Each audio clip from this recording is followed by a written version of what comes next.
All right, are we ready to do this again? So certified payer record. So I talked a little bit about the online requirements and what have you. One thing that we're looking at right now is with our technology. Let me give you a little background what we're doing, where we're going. We have the PwC 100 program, which we're currently doing some enhancements to, because this was a program, this is what awarding agencies use to give us notice of their project. But it was originally developed by the Division of Apprenticeship Standards, and so it was their program. And then the Labor Commissioner, when we had SBX 2-9 on that contractor or state construction bond monies where we had to do monitoring, we asked more questions. So the tie-in for contractors was the CSLB number back in the day, which was is the reason why when a public entity, an awarding body, puts in the information, we're asking for the CSLB number. We're going to be changing that, and hopefully will be done before the end of the year, but we're going to switch over to the DIR contractor registration number. So that's going to be very helpful, because now you're not going to ask, I'm dealing with a professional services contractor, bless you, and bless you, and this DIR contractor registration number, because the definition of a contractor in the labor code is much broader than what you'd find in the business and professions code. So so that number will be able to be used, and there won't be delays. Hey, I can't register my project because this contractor is not required to have a contractor state license board. So that was the first correction. Second correction we're doing is when I know a lot of awarding agencies have a turnover of staff, and so we get a lot of calls that come in saying, listen, so-and-so is no longer with us. We need to update our information. How do we even register? So we're going to have a way for us to give you your passcode, switch, be able to edit your information so that you can provide us information on the Public Works contractor or project information. Second thing that we're working on is Public Works contractor registration. We're trying to make it a little bit more user-friendly when contractors register. The third thing that we're looking at is, again, electronic certified payroll record, ECPR. What we're looking at is dealing with identity management, which is a fancy way of saying we need to know who you are so that you can access information to your level of review. So for instance, Labor Code Section 1776 allows for certain groups to get more information. Today, you can see what's on our website, and it's fully redacted. Tomorrow, you're going to be able to see, not literally tomorrow, but I wish it was. Once we know who you are, we're going to say Labor Management Cooperation Committees or Taft-Hartleys, they get to see more information.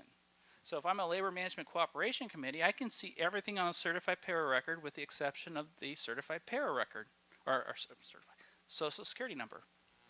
If I'm a Taft-Hartley and I have to make sure that these contractors are paying into trust accounts, I'm going to need to see the last 4 digits of the worker's Social Security number in addition to the employee's information. So identity management, we're starting to work on that here in the next 30, 60 days. We're still trying to find the vendor, but we have this thing called Microsoft 365, which I think is affecting everybody, not just government. And so we're going to try to leverage our ability with that to also come up with this identity management. And then once we have identity management, we're going to have all of our databases be under one. So you're not dealing with 4 separate databases. I didn't talk about also bringing our wage determinations into the 21st century. So that's the last piece that anybody had to look up a wage classification before, and it's hard, right? It's all over the place. So Ken, I don't think he had a slide on it. I don't think he got into the details, but you have statewide classifications like iron workers. Doesn't matter where you do the work, it's going to be under that wage rate. You also have Northern California, Southern California, and the country of San Diego. 3 breakouts, right, for your crafts like carpenters, operating engineers, laborers, what have you.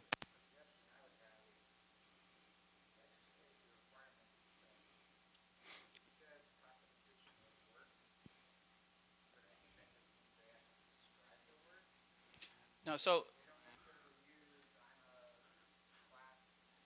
when we say, right, so it's craft and classification. So there's a craft, I am a laborer, and then my classification, I'm area 1 or area 2, group, construction specialist, all the way down to different groups. That's required.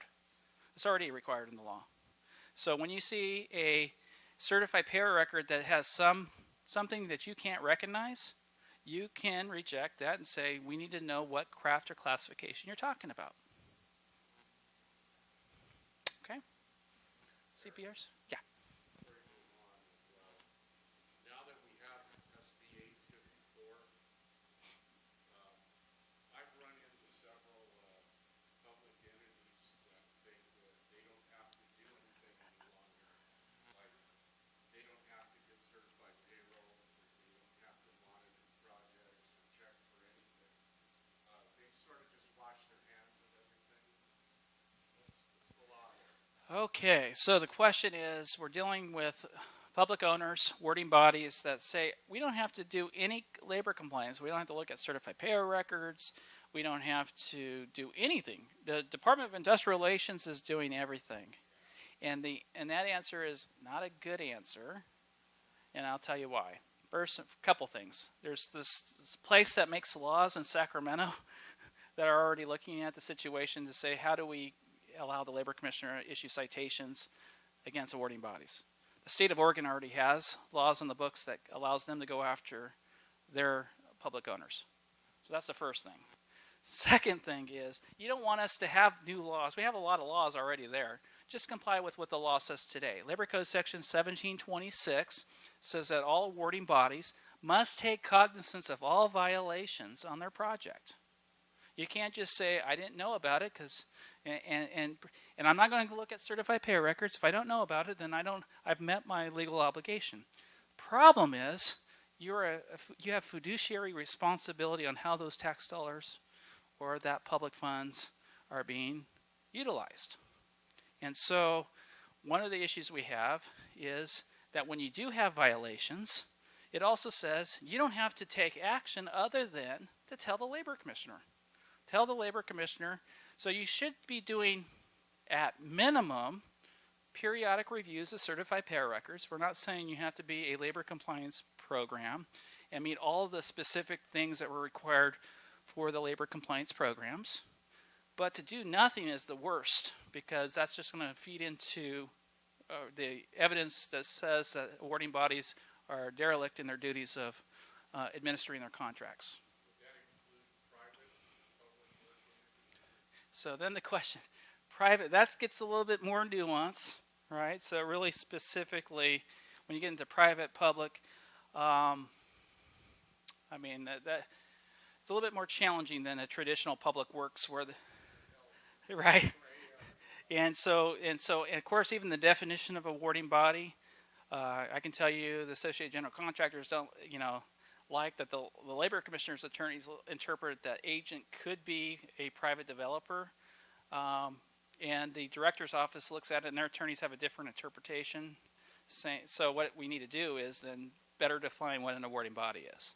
Now, if we do that, again, it goes into the legislative process. You're going to get voices from all sides of why that's good or bad to further define the public definition of an awarding body. Where it gets interesting, though, is when we have a situation where we have an awarding body doing nothing. I'm not taking certified payroll records. That's not that big of a hurdle to come over to say, let's hold them accountable. Right now, if it's intentional, it's a crime. So if I actually have, and I spoke to a lot of awarding agencies over the years. I've actually had attorneys stand up representing those the various districts and say, they don't have to get certified pay records. How do I defend? So it's basically, something where a lot of them, will not take any action. So I'd say no action, definitely not a good practice. At minimum, you want to periodically review certified payroll records, making sure that, and you should be looking at the progress of that project. You should have inspectors going through to see what's going on and to let us know when there's violations. Worst thing you can have, I'll tell you some of my criminal cases, bless you. So we have awarding bodies are having all sorts of criminal enterprises on their projects. Sometimes they're kids. Sometimes when we go in, when contractors get arrested, when we do search warrants, we see all sorts of crimes being committed. One case that we had money being diverted or being stolen in the form of wage theft, and those monies were being sent back to Syria, to an organization, I don't know if you've heard of them, AlQaeda, and we're talking millions of dollars, and it was on school projects. So if I'm a public owner, and I have a fiduciary responsibility for my project, and I find out that this company, who's now diverting monies into a criminal enterprise, what we also know in Northern California, FBI, we work closely with our federal partners, especially in human trafficking. We know the Russian mafia is in final cleanup on public works projects. So for you to do nothing, again, is not the answer. And I will say that the pendulum will get stronger as far as those agencies that don't comply with the law. Okay. Now, it gets a little bit more challenging when we have private developers and there's funding and all sorts of other things. But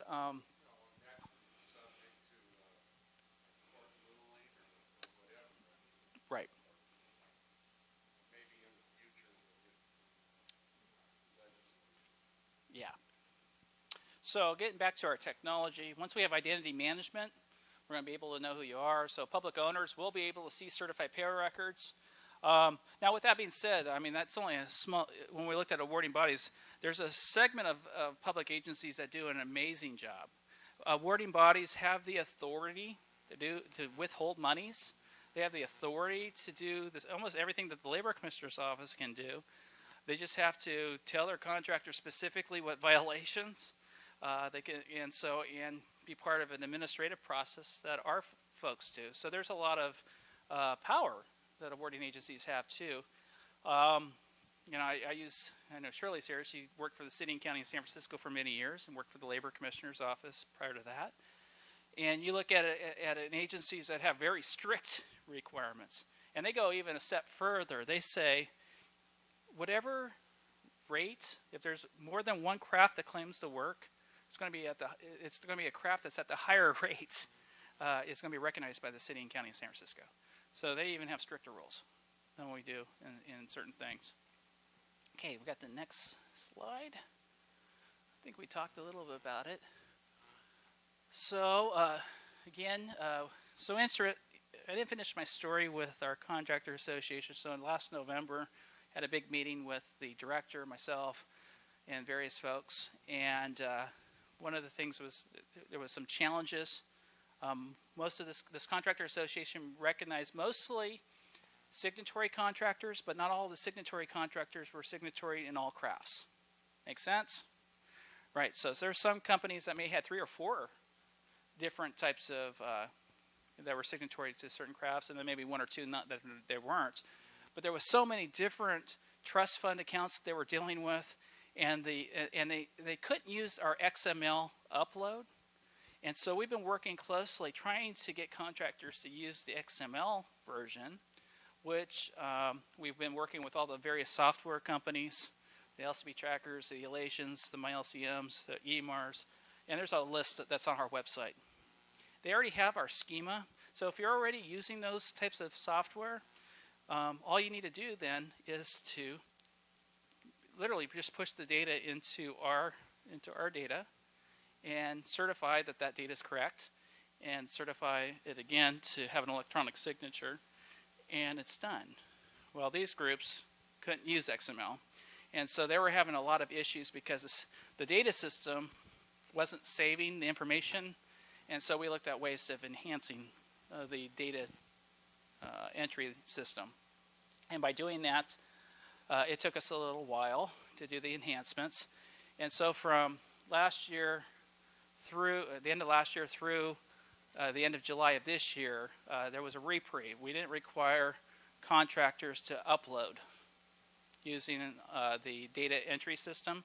However, what we did say was if you're doing the XML system, continue to do it because because we're still getting that data and it's in the system, and so no issues there.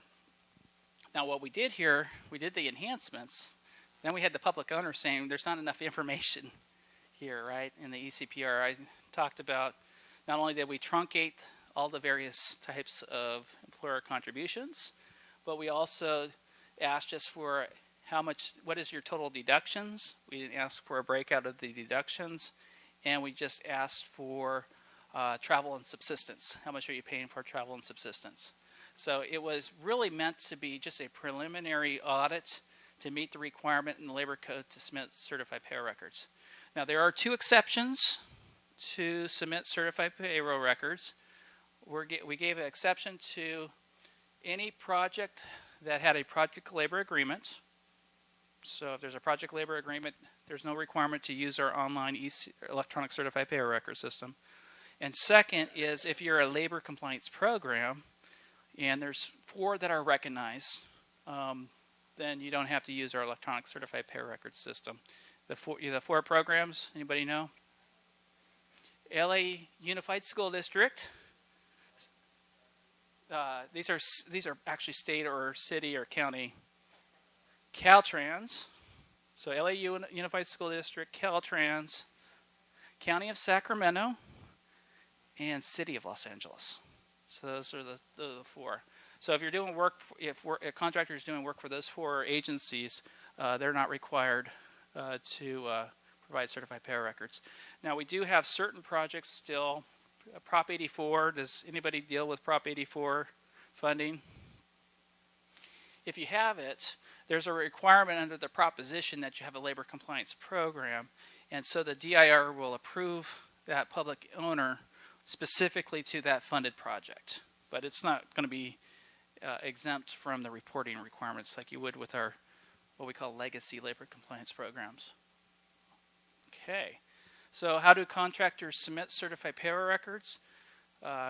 Actually, we've been doing a lot of work on our Public Works homepages. How many folks have noticed that? Right. So the governor put out an order to all departments that we have our website at a 5th grade reading level. That's it? I was thinking when they said that, I said, that's great. So we had a whole team in our communications office that knows nothing about Public Works. And so they were the ones that were looking at this and were really giving us some feedback on this. And so as you can see, we took out, we tried to get our attorneys and we kind of locked them in a room so they couldn't come in, right?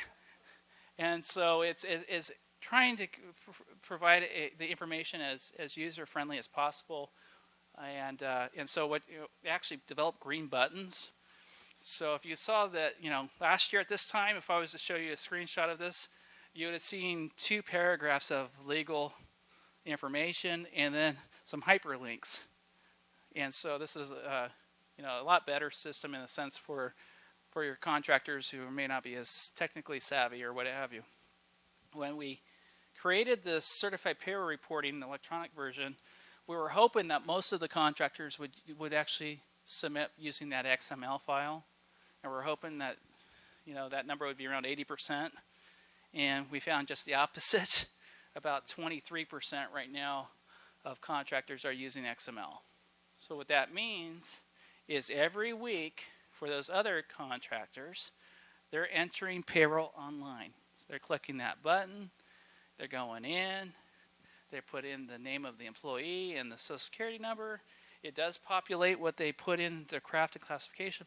One other enhancement that they put in here is there's nothing in the labor code that prevents an employer to report to us based off of their payroll, how often that they do their payroll. Now, most signatory contractors are required under their contract to pay weekly, right? And under federal law, you have to do your certified payroll records weekly. But under state law, they can actually report their data using, so we actually have an allowance now that you can report either weekly, bi-weekly, or semi-monthly. So when they do that data entry, they can put in that data. Now, an awarding agency can say, we want you to provide us certified payroll records weekly. Or they can say, we want you to provide us the certified payroll records after the work is done on the following Friday, or every 15th of the month, or that you provide us all the certified payroll records up to that point. So it really depends. If the awarding body just says nothing, is silent, the contractor has to the next following month to provide us notice of their certified payroll records, right? Rolling, just a rolling 4 type of thing, or every 30 days. That can do that. So again, 5th grade reading level. So as clean as we possibly can. However, I don't know if you've ever seen the show, Are You Smarter Than a 5th Grader? I can never get past certain levels, so I don't know if they need to reduce the level or not. All right.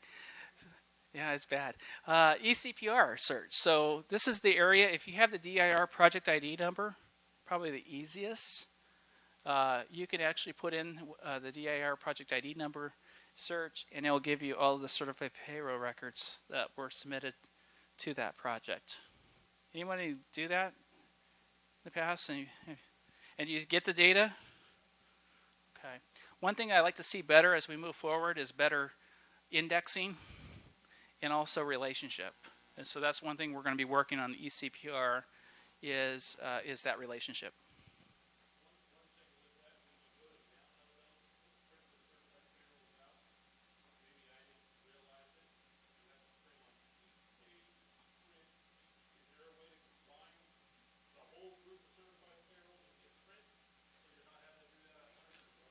That's a great suggestion. If it doesn't already give you that flexibility, so let me restate your question.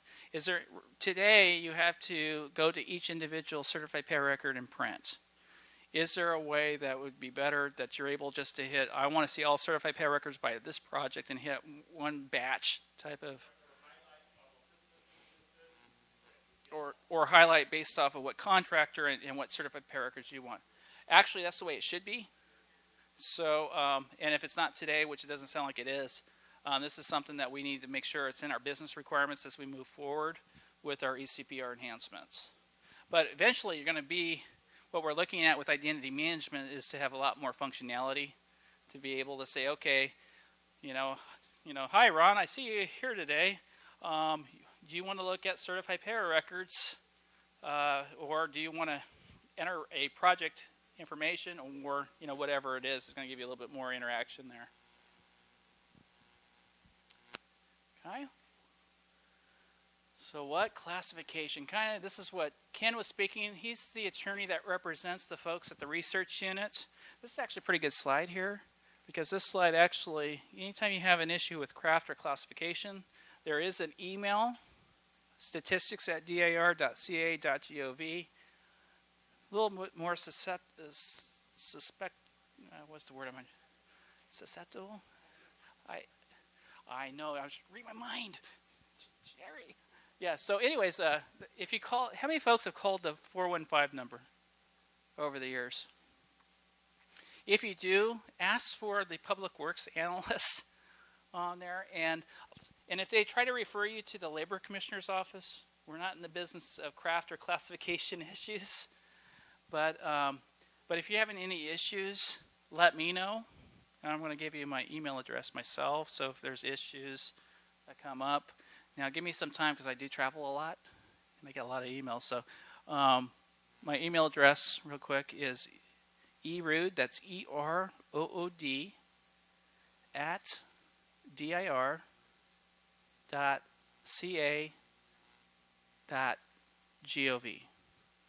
I'll say it again. It's erood, E-R-O-O-D, at dir.ca.gov. So if you're, give me an email if there's things not working right. you're having, no one's answering your question, or you're not sure where to ask a question, send me an email. We'll make sure you get your question answered from whatever perspectives that you're asking. Okay, and the next slide are various resources.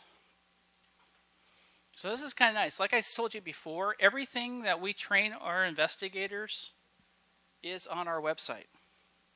So you're looking at resources. The first area, we have the Labor Commissioner's Public Works Manual. We just updated the Public Works Manual a couple months ago.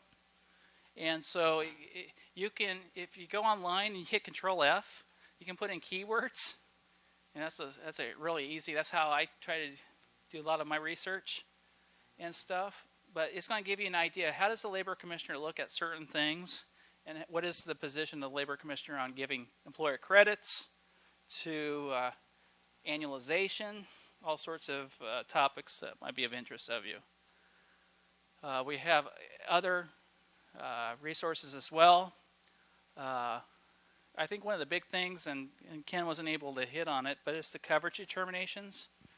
Have you guys ever done research to see if the director's office had similar like issues? So you can actually do research by topic, or if you just go into our homepage at www.dir.ca.gov. If you want to see maybe a court case, or just stick in on the search function a key term.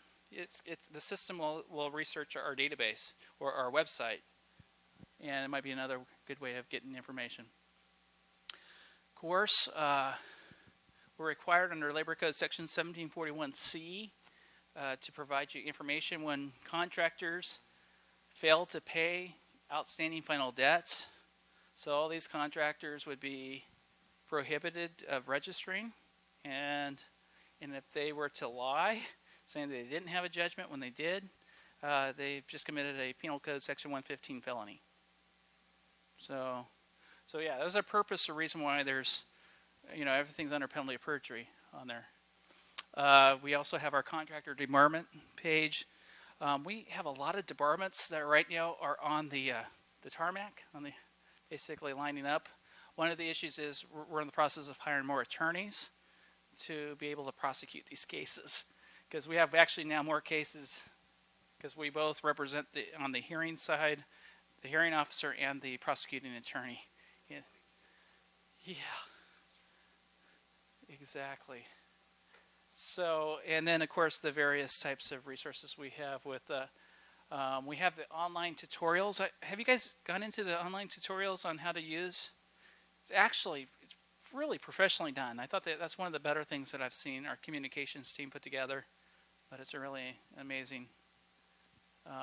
Again, all of our various forums that we still use, including, I didn't talk about the CAC2, which is the training fund contribution. That's an online system now that DAS uses for contractors who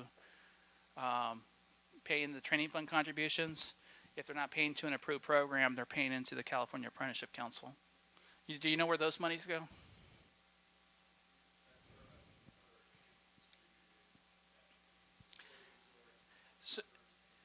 So CAC, so this is the training fund component of the prevailing wage, and so if I'm not signatory to either a unilateral or a joint program, I'll send my monies into the CAC, and then the CAC, part of the money goes to fund activities of the DAS, and then the other parts is given out as grants to the various apprenticeship programs so that they can continue their good work of training apprentices.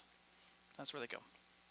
We also have the PW26 Statement of Employer Payments.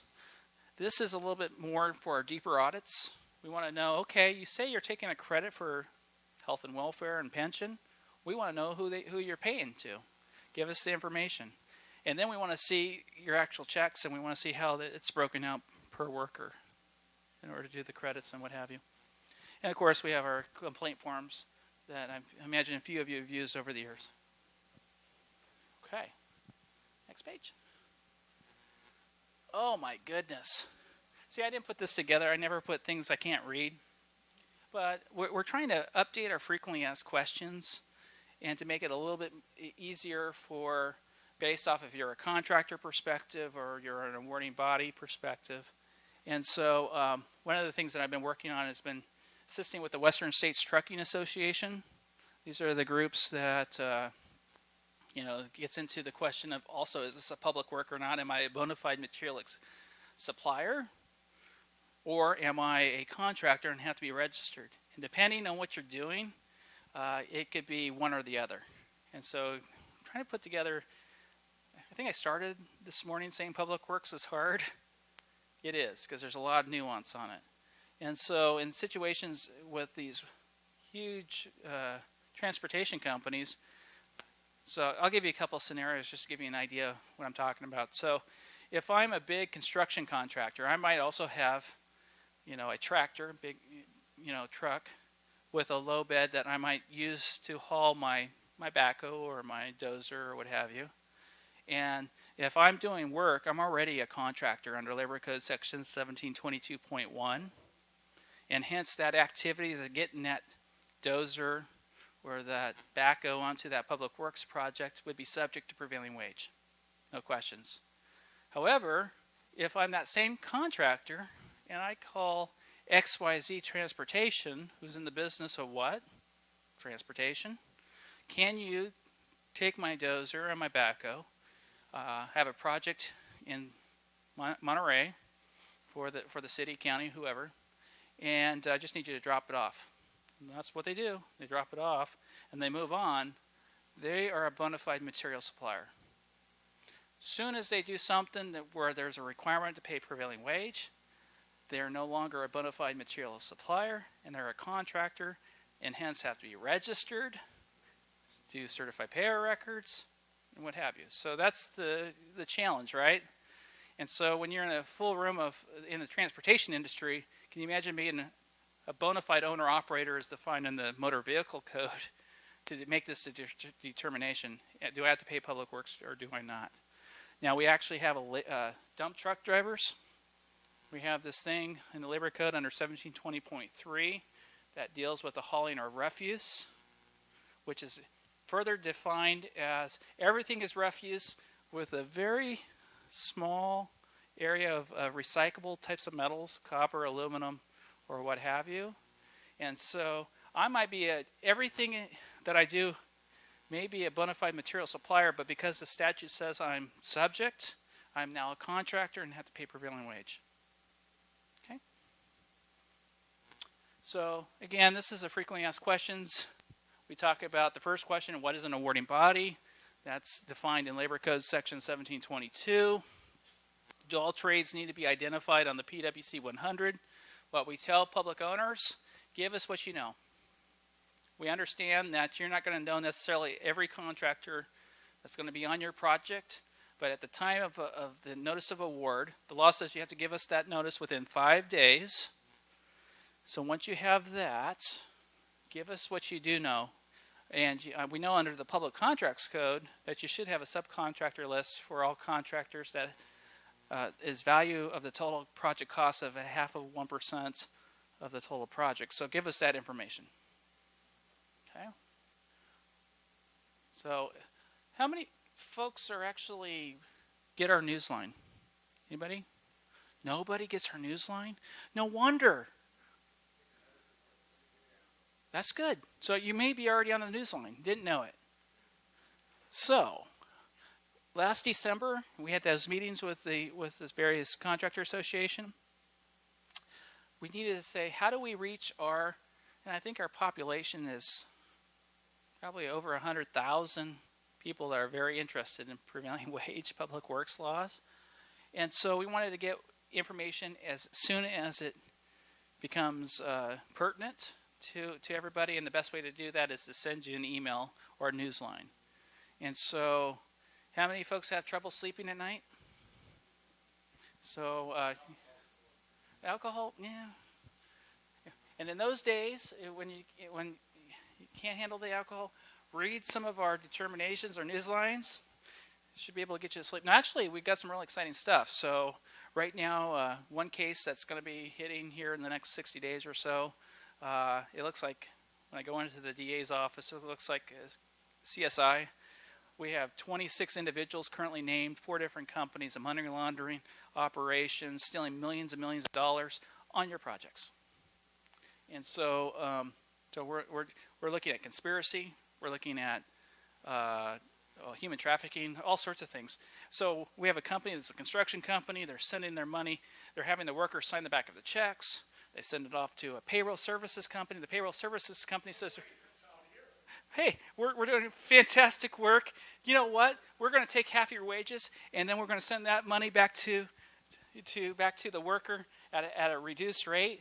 And so as we keep on doing more and more, I say we, our partners at the district attorney's offices, they're uncovering more and more. We're starting to add to this big, huge wall, the wall of shame, right, of this criminal enterprise. And we're starting to see, we think it may be Armenian mafia, but it's on your projects and stuff. But we'll have a Newsline for this. So this is the other thing. When we get to a point where we're ready to go to either a grand jury, or if they're going to file a criminal complaint, 2 different tracks that the DAs use.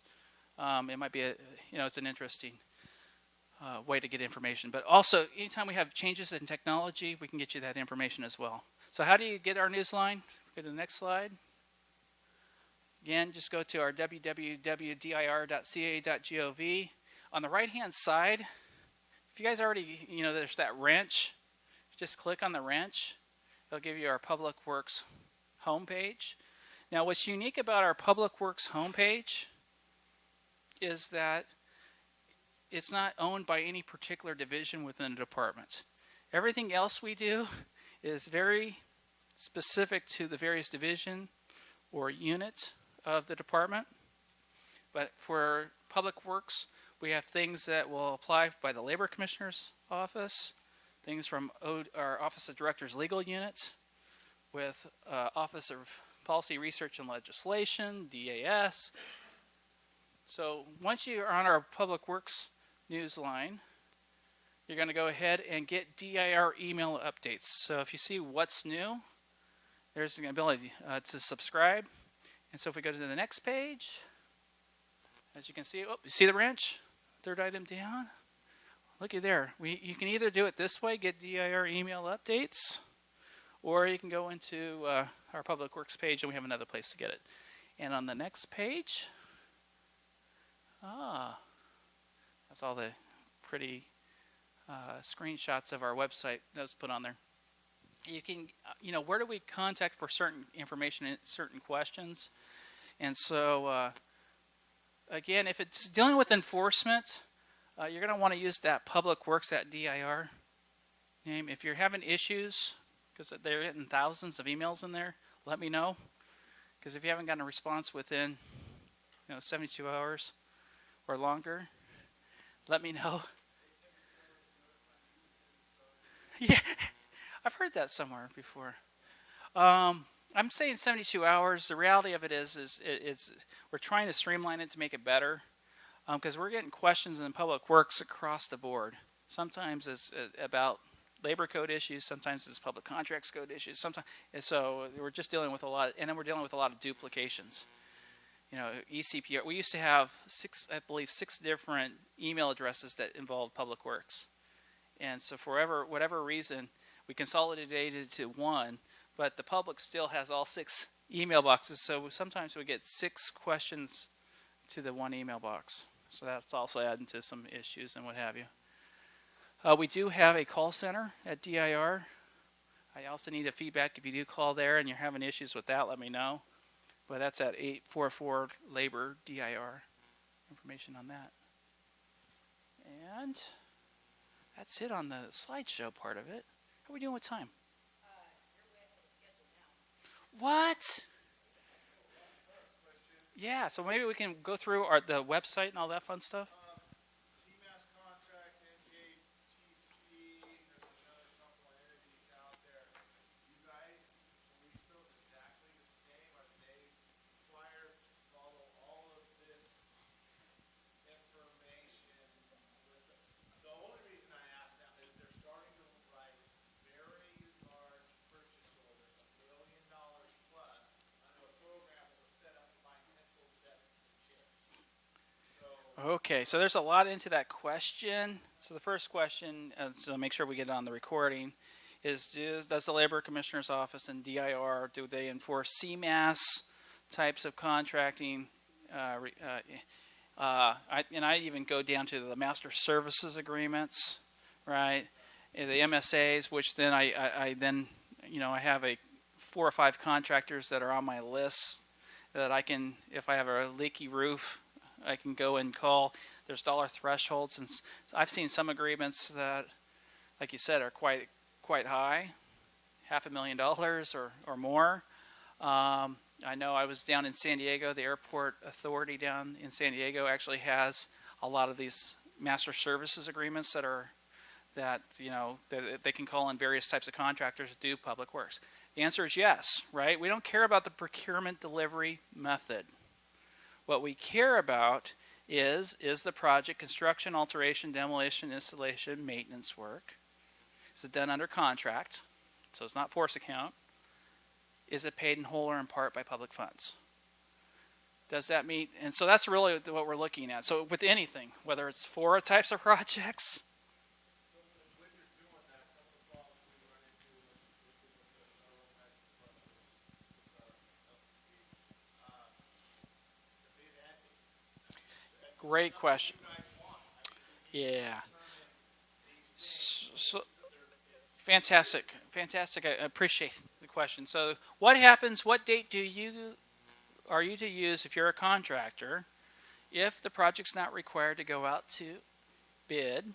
So if you do not have a first advertised bid date, what date do you use? And if you're in the professional services world, you may not be going out to bid. So then what date does the company use? Any ideas? Contract signage. So yeah, that's very possible that that's going to be the date. We actually had a court case, and in that court case, it's going to be the first legal document that's binding that public owner to that work, or with that vendor or that contractor. Usually, it's the very confusing. There's actually what they call a bid process for a contractor that gets set up for CMAS. so. That happens biannually for years. I haven't gotten clear on that. So we got confused. Is that a date we should use, or the date they sign a PO for the work to be done? Okay, so in that particular case, if we're looking at, again, Title 8, California Code of Regulations, Section 16,000 defines bid advertisement date. So if in that CMAS, I'm actually requesting contractors to come provide me a bid on this work, not to exceed a certain dollar threshold over a certain period of time, we're going to say it's going to be that first advertised bid date for that CMAS. It's not going to be that individual task order.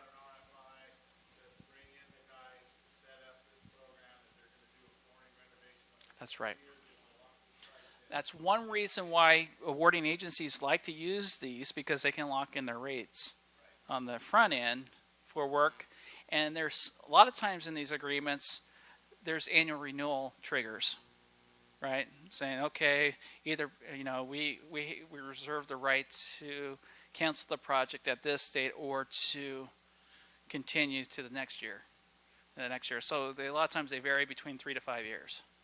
And we were going to say that the first, if it went to a bid type of process, the first advertised bid date would be the original. How do you feel about these large purchases that they're doing? I mean, it's one thing where I can see a school district and they're working with a good contractor. There's price fixing, and price fixing can go both ways, but a lot of times it's not a fair bid. The guy supplying spec material for the school district is going to get the job every time. That's not always us.